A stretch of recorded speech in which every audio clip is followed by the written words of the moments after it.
To public TV news. బులెటిన్ల ముందుగా headlines.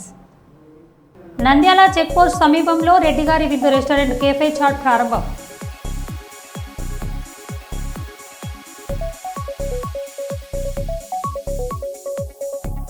Red book రాజ్యాంగానికి ఇది పరాకాష్ట. మాజీ సీఎం జగన్ను రాజకీయంగా దెబ్బతీసేందుకు కుట్రలు. Mantralayam MLA Y Balanagi Reddy.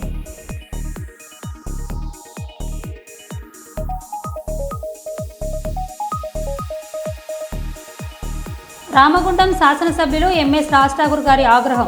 HAR tollgate నిర్వహణపై తీవ్ర విమర్శలు.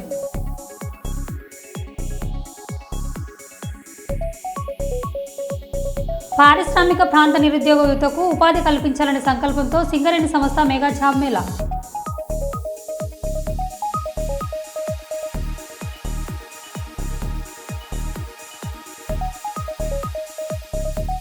ప్రధానమంత్రి నరేంద్ర మోడీ నేతృత్వంలో దేశం ఎంతో అభివృద్ధి పథకంలో ముందుకు నడుస్తోంది. వరంగల్ జిల్లా అధ్యక్షులు గంట రవికుమార్.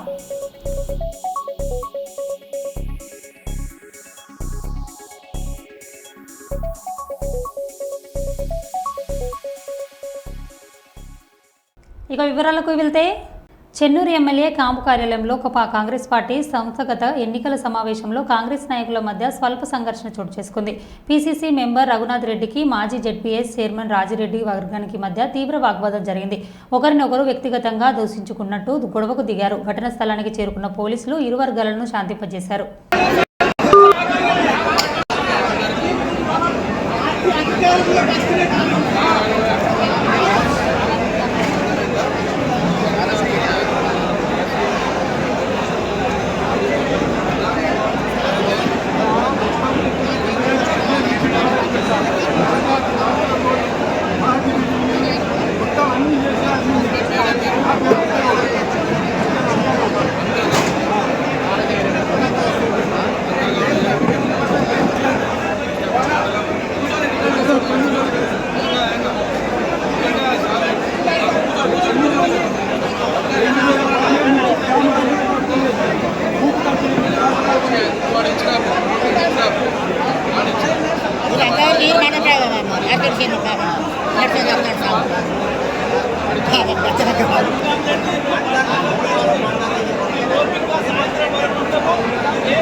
Gracias.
కర్నూలు నగరం నంద్యాల చెక్పోస్ట్ సమీపంలో రేడియో స్టేషన్ ఎదురుగా రెడ్డిగారి విందు రెస్టారెంట్ కైఫ్ చాట్లను పాణ్యం శాసన సభ్యురాలు గౌరీ సరితారెడ్డి దంపతులు కలిసి ప్రారంభించినట్లు రెడ్డిగారి విందు రెస్టారెంట్ కేఫ్ చాట్ యజమాని శరత్ కుమార్ రెడ్డి, అనిల్ కుమార్ రెడ్డి, హరిస్వరూప్ రెడ్డి, నితీష్ కుమార్ రెడ్డిలు తెలిపారు.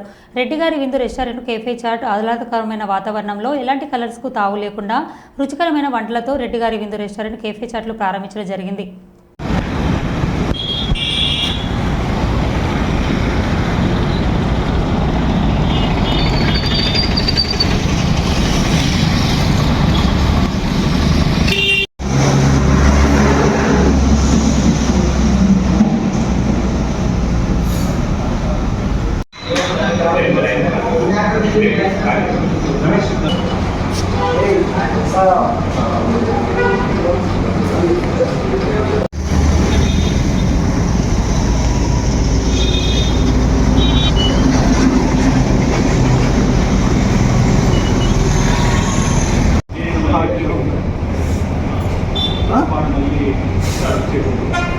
ఇప్పుడు ఫస్ట్ మన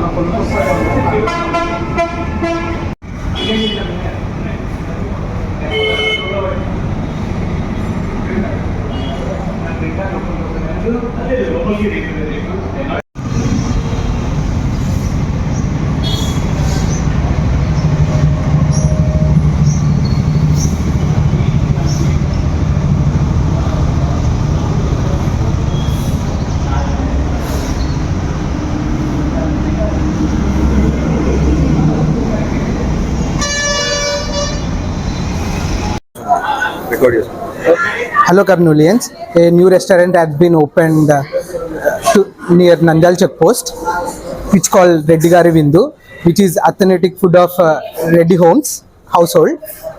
We are specialized in not adding any colors or color gradings to the dishes, and we serve authentic food like ragi mudda, natukodi, chicken, and we have wide variety of pulavs.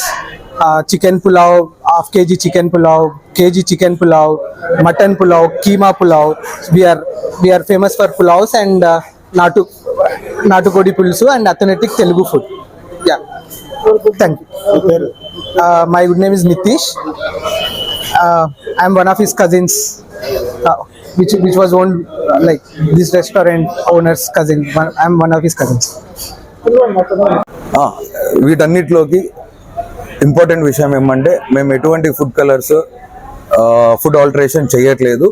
మా ఇంట్లో మేము ఏం తింటామో అదే ఈ హోటల్లో అందరికీ పెట్టేలాగా చూస్తున్నాము. So మీరు ఏమీ భయపడకుండా హ్యాపీగా వచ్చి తినేయచ్చు, ఎటువంటి సమస్య లేదు. సేమ్ మీ ఇంట్లో ఎలా ఉంటుందో మా ఇంట్లో కూడా అలాగే ఉంటుంది. టేస్ట్లో అయితే ఏ మార్పు ఉండదు. Thank you.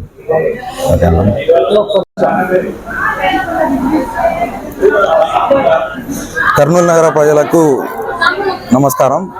ఇవాళ మేము కొత్తగా రెడ్డిగారి విందు అని హోటల్ ఓపెన్ చేయడం జరిగింది. నంద్యాల చిత్తూరు హైవే మీద పుల్లారెడ్డి కాలేజ్ సమీపాన మారుతి మెగా సిటీ ఎదురుగా రెడ్డిగారి విందు అనే రెస్టారెంట్ ఓపెన్ చేశాము. మన దగ్గర స్పెషల్ రెడ్డి గారి ఇళ్లలో, రాయలసీమ రెడ్డి గారు ఇళ్లలో ఏం చేసుకుంటారో అవి అందరు ప్రజలకు అందుబాటులో ఉండేలాగా ఈ హోటల్ పెట్టడం జరిగింది. మన దగ్గర స్పెషల్ వచ్చేసి half kilo chicken pulao, kilo chicken pulao, chicken curry, mutton curry with rice, half kilos, పావు కిలో అండ్ రాగి ముద్ద, జొన్న సంగటి, చికెన్ కర్రీ, నాటుకోడి కర్రీ, తలకాయ మాంసం ఇవన్నీ దొరుకుతాయి. అంతేనా?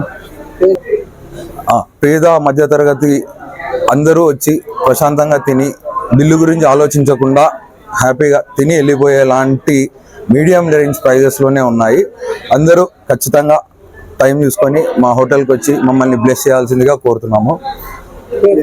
నా పేరు హరిస్వరూప్ రెడ్డి, మా పార్ట్నర్ శరత్ రెడ్డి బొమ్మన, ఇద్దరం కలిసి ఈ హోటల్ ఓపెన్ చేయడం జరిగింది.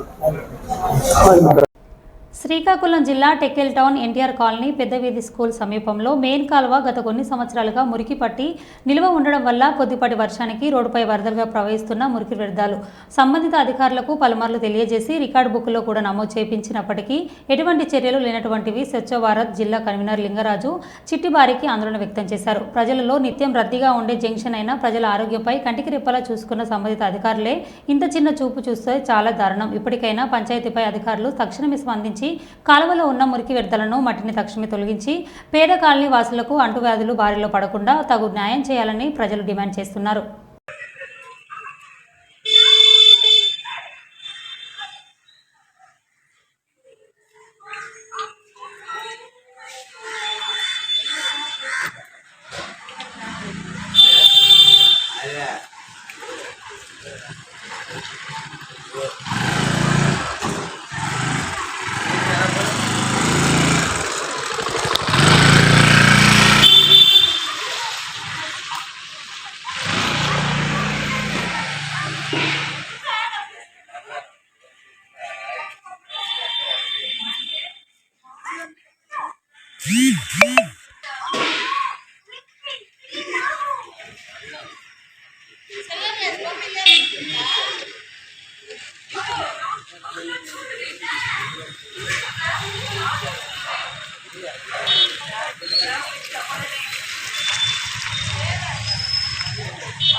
కాళేశ్వరం వద్ద బ్రహ్మకుమారులను సనాతన ధర్మంపై వారికి పలు సూచనలు చేస్తూ హిందూ ధర్మానికి భంగం వాటిల్లకుండా చూడమని బ్రహ్మకుమారులను స్వామీజీలు కోరారు. సనాతన ధర్మానికి మీరు కట్టుబడి పనిచేయడం లేదు అనేదే స్వామీజీల వాదన.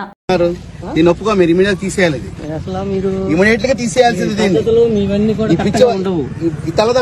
ధరిస్తారు?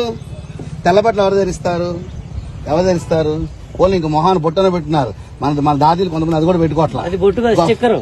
అదే స్టిక్కర్ పెట్టుకున్నారు. అదన్నా అందుకని సనాతన భారత హైందవ ధర్మం ఏం చెప్పిందో అది పాటించే ఋషిష్యులు అందరం. కాబట్టి మీరు ఇప్పుడు భగవంతుడు పుట్టాడు, ఇలా వచ్చాడు, 5,000 సంవత్సరాల తర్వాత ఇదంతా సృష్టి అంతా ఉండదు, ఈ పిచ్చి మాటలు మాట్లాడే వ్యవహారం ఉంటే కుదరదు. కాబట్టి మీరు చక్కగా తీసేసుకోవడం మంచిది. శివలింగం పెట్టారు, స్వామిని పక్క పెట్టుకోండి, డబ్బులు వసూలు చేసుకుంటే చేసుకోండి, మాకు అభ్యంతరం లేదు. ఎంత డబ్బు కన్నా వసూలు చేసుకోండి. కానీ ఇక్కడ పిచ్చి స్టోరీలు చెప్పి పిచ్చి వ్యవహారం నడిపితే మాత్రం ఖచ్చితంగా ఒప్పుకోమమ్మా. అంటే కాదమ్మా, మీకు తెలుసు సమాజంలో ఎంత వ్యతిరేకత వస్తుందో మీ సంస్థ గురించి తెలుసు. మరి ఏం చేద్దామని ఏది పెడతారు? డబ్బులు ఎక్కువ ప్రజలకి వచ్చుగా. యాచకులు బోళ్ళు మంది ఉన్నారు, ఇబ్బందులతో పడి ఉన్నారు. మేమే చేయలేంత ఆర్పాటు, ఇంతమంది స్వాములు వచ్చి ఈ ఆర్పాటాలు ఏంటి, ఇవన్నీ ఏంటి, ఎంత ఖర్చు దీనికి? ఎక్కడి నుంచి వస్తాయి డబ్బులు మీకు? ప్రజల నుంచి ఇస్తారు. దేనికి ఇస్తారు? ఈ ఆర్పాటాల కోసం, సమాజం కోసం పనిచేయమని చెప్పారా? చెప్పండి అమ్మా. ఇప్పుడు మెయిన్ నేను డాక్టర్ నండి. ఓకే, చేశానంటే positive health exhibition, drug addiction, Nashamukt Abhiyan. అంటే అందరూ కూడా శివుని ముందు ప్రతిజ్ఞ చేయడం ఇప్పటి నుంచి మేము అంటే దుర్వ్యసనాల నుండి, దుష్ప్రభావాల నుండి దూరంగా ఉంటాం. పుష్కర స్నానం చేశారమ్మా? చేశారు. మీరు మాత్రం దయచేసి మేము వాళ్ళు ఇక్కడ ఉంటారు, ఏ మాత్రం గనక దేవుడి గురించి చెప్పుకోండి, శివుడి గురించి చెప్పుకోండి, నారాయణ గురించి చెప్పుకోండి, ఋషి సాంప్రదాయం చెప్పుకోండి. కానీ మీ యొక్క దాడిని తీసుకొచ్చి ప్రజల మీద రుద్దితే మాత్రం ఇది కొత్త ఇది క్రిస్టియన్ మతంలో కొత్త మతంలో తయారైంది మీది. ఇది క్రిస్టియన్ మతంలో కొత్త మతంలో తయారైంది. కరెక్ట్ కాదు కదా. మీరు ఇది చేస్తా కన్ఫ్యూజ్ చేస్తున్నారు వ్యవస్థని. అలా కాదండి, మీకు కన్ఫ్యూజన్ ఒకలాంటి సంప్రదాయం తీసుకెళ్తా ఉన్నారు. ఎందుకంటే మేమేమో వేదాస్ వీటిని ప్రామాణికంగా తీసుకుని చెప్తా ఉన్నాము, మీరేమో ఏదో మీ స్టోరీలే చెప్తా ఉన్నారు. దానికి ఏమి వేద ప్రమాణం ఉండదు, ఏమీ ఉండదు, మీరు ఏదో చెప్పుకుంటా ఉన్నారు. దానివల్ల ఏంటంటే హిందూస్ లో ఇప్పటికే చాలా సాంప్రదాయస్ వల్ల డీవియేషన్స్ ఉన్నాయి. మళ్ళీ మీరు వచ్చి బ్రెయిన్ లోకి ఎక్కిస్తే ఉన్నది కూడా ఊడిపోయి వాళ్ళు మేము గ్రామాల్లోకి వెళ్తున్నాం, పట్టణాల్లోకి వెళ్తున్నాం, ప్రజల్లోకి వెళ్తున్నాం, లక్షల మంది కలుస్తున్నాం. అసలు హిందూ ధర్మం నుంచి పక్కదారి పడుతున్న వ్యవస్థను తిరిగి పునరాగమనం ద్వారా మేము కష్టపడి తీసుకొస్తుంటే మీరు వాళ్ళలో దూరి అయోమయం గురి చేసి ఎటెల్లాలో తెలియకుండా నారాయణ కూడా పెడతారు, శివుడు పెడతారు. కానీ చెప్పేదంతా మీ గొందరగోళ విషయం చెప్తారు మీరు. అది ఎలా కుదురుతుంది? కన్ఫ్యూజన్. మేము మాట్లాడాము, మేము క్వాలిఫైడ్స్ అందరూ కూర్చొని మేము మాట్లాడాము. నన్ను పిలిస్తే నేను రాలేదు. నన్ను పిలిస్తే ప్లేట్ టికెట్ పంపించాను, చించి అవతల పారేసి నేను రాలేదండి అక్కడ కార్యక్రమానికి. కొంతమంది వచ్చారు. మాస్టర్స్ చదువుకున్నాం, మీరు చాలా కన్ఫ్యూజన్ స్టేట్ లో తీసుకెళ్తున్నారు. ఎందుకంటే పబ్లిక్ ని భక్తుల్ని అప్పటికే చాలా కన్ఫ్యూజన్స్ ఉన్నాయి. మళ్ళీ మీరు కొత్త కన్ఫ్యూజన్ తీసుకెళ్లి వాళ్ళని అసలుకి ఏమి బాబు వద్దురా బాబు మేము అంటున్న పరిస్థితి తీసుకొస్తుంది. అందుకని మీ ఫిలాసఫీ ఏం చెప్పకుండా దయచేసి ఇట్లాంటి విగ్రహారాధన నేర్పించి వాళ్ళకి ఫిజికల్ ప్రాక్టీస్ నేర్పించండి. మీరు డాక్టర్ కదమ్మా, మీరు ఏది కావాలో చేసుకోండి, ఏది కావాలో చేసుకోండి. కానీ మీ యొక్క సిస్టమ్ మాత్రం ఇక్కడ ప్రవేశపెట్టబాకండి. రేపు కలియుగాంతం ఇలా అయిపోతుంది. ఎందుకు అవుతుందండి? పని లేదా, పని పాట లేదా? ప్రతి దేవుల్లో ప్రతి వ్యక్తిలో జీవుడిలో పరమాత్మ అనుకున్నాం కదా, ఉన్నారు కదా. కలియుగాంతం ఎందుకు అవుతుంది? మీరు ఎలా నిర్ణయిస్తారు? మీకు హక్కు ఉంది నిర్ణయించడానికి. అంటే మనకన్నా ముందు పుట్టిన వాళ్ళని రద్దుపరచాలి, మీ మాట వినాలా? మీ మాట ఎందుకు వినాలమ్మా చెప్పండి. మీ పిల్లకి మీ ఇష్టం పెంచుకుంటారు. డాక్టర్ చదువుకుని మీ డాక్టర్ చదివారు, మీ ఇష్టమైందా? ఇంట్లో వాళ్ళు ఇష్టమైందా? మీ పక్కింటి వాళ్ళు ఇష్టమైందా? మీ ఇష్టం అది మీ తల్లిదండ్రులు ఇష్టం, మీ పక్కింటి వాళ్ళు ఇష్టం కాదు కదా. అది మీ ఇష్టం, మీరు గౌరవించుకుంటాం మీ డాక్టర్ గాని. అలాగే ఎప్పటి నుంచో విధానం తీసుకొచ్చి పక్క విధానం వచ్చారు, పక్కింట్లోకి తయారయ్యారు. మీరు మీ విషయాన్ని చెప్తే ఎలా ఒప్పుకోమంటారు? అంటే దేనినైనా ఒక ప్రమాణం ఉండాలి అంటున్నాం. ఇప్పుడు మేము ఏం స్వామీజీ ఏదైనా మాట్లాడాలనుకోండి ఒక ప్రమాణం ఉంటుంది, వేద ప్రమాణం ఉంటుంది. ఇప్పుడు మేము ఏదైనా మాట్లాడాలనుకోండి ఒక ప్రమాణం ఉంటుంది. శ్రీమద్ భాగవతాన్ని ఆధారితంగా తీసుకుని మేము మాట్లాడతాం. కలియుగం ఇన్ని సంవత్సరాలు ఉన్నాయి, 4,32,000 సంవత్సరాలు ఉన్నాయి, త్రేతాయుగం ఇన్ని సంవత్సరాలు ఉన్నాయి. మీకు వేద ప్రమాణం ఉంటుంది, భాగవత్ ప్రమాణంగా మేము మాట్లాడతాం. మీరు ఏ ప్రమాణం తీసుకుని ఫిలాసఫీ ఇస్తున్నారు, పబ్లిక్ ఇండెక్ట్ చేస్తున్నారు అనేటువంటి విషయాన్ని మీరు అర్థం చేసుకోండి. మిమ్మల్ని ఏదో బాధించాలని కష్టపెట్టాలని మా ఉద్దేశాలు కావు. అలా కాదండి, మీకు ఖచ్చితంగా బాధించడానికి వచ్చాను నేనైతే. అయిపోయింది సార్, దండం లేకపోతే కుదరదండి, దండం లేకపోతే కుదరదు. చెప్పి చూస్తాం, దండనే అయిపోయింది, బాధించడం కాదు. స్వామి మాతజీ, వ్యక్తిగతంగా మీ పట్ల మాకేం ద్వేషం లేదు, కానీ సాంప్రదాయపరంగా మీరు మాకేమి హాని ఉండదు, మీకు మేము హాని చేయం. కానీ సాంప్రదాయపరంగా ఖండించాల్సినటువంటి బాధ్యత స్వామీజీల పైన ఉంటుంది. అందువల్ల దయచేసి బోర్డు మాత్రం తీసేయనమ్మా. నారాయణ ఉన్నారు ఉంచుకోండి, శివుడు ఉన్నారు ఉంచుకోండి. మీరు మాత్రం బోర్డు మాత్రం పిచ్చి బోర్డు మాత్రం గమనించాలా ఉండమ్మా. ఎందుకు పెడుతున్నారంటే అట్రాక్ట్ చేయడానికి అంటారా? ఉన్నమాట హైందవ సంప్రదాయం దేవతలను ఎందుకు పెడుతున్నారంటే క్రైస్తవులను పెడితే క్రైస్తవులే వస్తారు, వాళ్ళని మోటివేట్ చేసి మార్చేది ఏం లేదు, ఆల్రెడీ మారి ఉన్నారు. ఈ పెడితే మనలాంటి వాళ్ళు వస్తారు. మన వాళ్ళని మార్చడానికి ఇది ఒక తంతు వీళ్ళు వేసిన వేసినటువంటి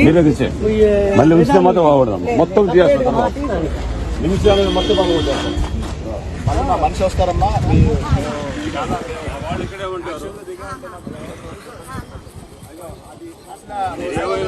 ఎక్స్ప్లెయిన్ చేయండి నాకు, సిస్టమ్ ఎక్స్ప్లెయిన్ చేయండి నాకు. చూడండి మధ్యలో పెద్ద స్ట్రాష్ ఇవన్నీ తీయాలమ్మా, ఈ కన్ఫ్యూజన్స్ అన్ని తీయాలి. నారాయణ కింద ఉన్నారు, ఆయన పైన ఉన్నారు. ఎందుకమ్మా అమ్మా ఇదేంటిది దరిద్రం? ఏంటమ్మా అమ్మా ఈ దరిద్రం ఏంటమ్మా? పుష్కరాల్లో ఏంటిది ఈ దరిద్రం ఏంటమ్మా? ఏరామి ఏమ్మా ఏంటి? సరమ సమానం అయితే మీ ఆస్తి ఉంటే నాకు ఇచ్చేయండి, కొంచెం అంతా ఒకటే కదా. మీ ఆస్తులు ఉంటే మాకు ఇచ్చేయండి. ఏంటి అసలు ఇక్కడ జరుగుతుంది? లేదమ్మా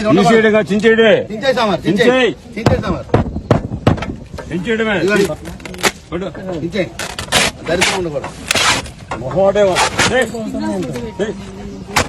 యేసు ప్రభు బొమ్మలు ఏంటమ్మా ఇక్కడ ఈ ప్లేస్ లో? సాంప్రదాయం ఏంది, వ్యవస్థ ఏంది, యేసు ప్రభు బొమ్మలు ఏంది? దేవుని ఎవరు పెట్టుకోండి అమ్మా. క్రైస్తవులు మీకు దయచేసి నమస్కారం చెప్తున్నాం. ఈ బోట్లు మొత్తం ఆలు పెట్టండి. 2 రోజులు మనం ఆలు ఉంటారు రండి, మా వాళ్ళు ఉంటారు, వచ్చి అబ్జర్వేషన్ చేస్తారు. ఈసారి మాత్రం తేడా వస్తే మాత్రం కేసు నమోదు చేస్తాం. చట్ట ప్రకారం చర్య యేసు తీసుకుంటాం. ప్రభు బొమ్మలు పెట్టారేంటి? ఏ చరిత్ర ఇది ఎందుకమ్మా? అట్లా ఎందుకని మీరు ఎట్లా పెట్టారు? జీసస్ క్రైస్ట్ ఫోటో ఎందుకు పెట్టారు మీరు? మీరు దాంట్లో కర్నూలు పట్టణంలోని దుదేకుల నూర్ భాషా ఎంప్లాయీస్ అసోసియేషన్ సంఘ సమావేశం ఆదివారం కర్నూలు పట్టణంలోని బీసీ భవన్లో రాష్ట్ర అధ్యక్షులు సిద్దయ్య, కార్యదర్శులు కన్నయ్య మరియు జాతీయ అధ్యక్షులు సుంకేసుల్లా ఖదర్ భాషా ఆధ్వర్యంలో ఏర్పాటు చేశారు. ఈ సమావేశానికి ముఖ్య అతిథులుగా రిటైర్డ్ ఎస్పీ షేక్ షవాలి మరియు అడిషనల్ ఎస్పీ హుసేన్ ఫిరా హాజరయ్యారు. ఈ సందర్భంగా ఏర్పాటు చేసిన సమావేశంలో సంఘ నేతలు మాట్లాడుతూ ఉద్యోగుల సమస్యలు మరియు సంక్షేమం గురించి చర్చించడంతో పాటు సంఘ కార్యకలాపాలు ఎలా ముందుకు తీసుకువెళ్లాలనే విషయంపై పూర్తి ప్రణాళికను చర్చించడమైంది. ఓవైపు రాష్ట్ర వ్యాప్తంగా సంఘం బలోపేతం చేస్తూ సంఘం ద్వారా రాష్ట్రంలోని పేద దూదేకుల విద్యార్థులకు ఉన్నత విద్య సహాయం అందించేందుకు ప్రతిభ గల విద్యార్థులకు ప్రోత్సాహకాలను అందించే విధంగా సంఘం పనిచేస్తుందన్నారు. సమాజంలో అందరూ బాగుండాలి, అందులో దూదేకుల వర్గం ఉండాలనే సంకల్పంతో సంఘ నేతలు సభ్యులు పనిచేయాలన్నారు. నేను పెద్దగా మాట్లాడలేదు. మా ప్రెసిడెంట్ పంపిస్తాను పోయి అంటే పంపిస్తే మనం అందరం కలిసికట్టుగా ఉన్నాం. పాకిస్తాన్లోని ఖైరానాకు చెందిన ఐఎస్ఐ కమాండర్ ఇక్బల్ ఖానా కోసం గూఢచారం చేస్తున్న ఐరానాకు చెందిన నౌమన్ ఇలాహీ అరెస్టు చేసిన స్పెషల్ టాస్క్ ఫోర్స్. ఇతను ఎస్ఐఎస్ శిక్షణ కోసం 4 సార్లు పాకిస్తాన్ సందర్శించాడు. హర్యానాలో వీధి విక్రేతంగా నటించాడు మరియు ఇతని వద్ద ఏకంగా 8 పాస్పోర్ట్లు ఉన్నాయి. ఇతను భారతీయ రైల్వేలు, ఇతర కీలక సంస్థల గురించి సున్నితమైన సమాచారాన్ని పాకిస్తాన్కు లీక్ చేశాడు. హర్యానాకు చెందిన దాదాపు 150 మందిలో ఇతను ఒక పెద్ద నెట్వర్క్ని ఏర్పాటు చేసినట్టు తెలుస్తోంది. పూర్తి వివరాలు తెలియాల్సి ఉంది.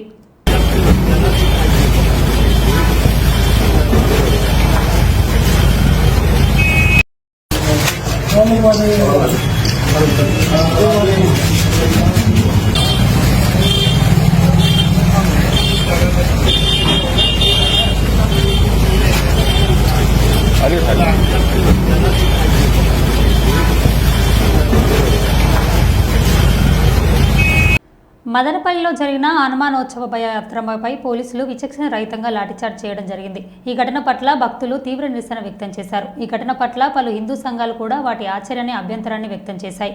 అసలు ఏం జరిగిందన్న దానిపై స్పష్టత లేదు. పూర్తి వివరాలు తెలియాల్సి ఉంది.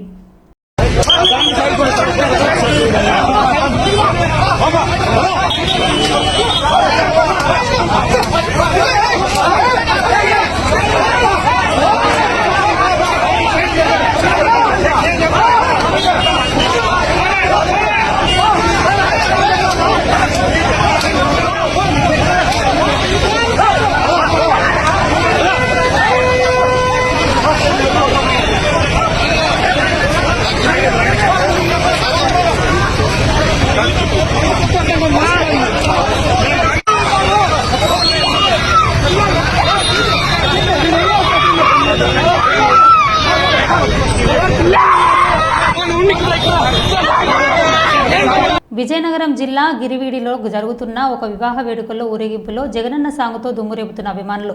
మాజీ మంత్రి జగనన్న మరియు వైఎస్ఆర్సీపీ పట్ల ఇంకా ప్రజల్లో అభిమానం ఉన్నారని వైఎస్ఆర్సీపీ నాయకులు పేర్కొన్నారు. మీరే చూడండి ఈ వీడియోని.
మరో బులెటిన్లో మళ్ళీ కలుద్దాం. Stay tune.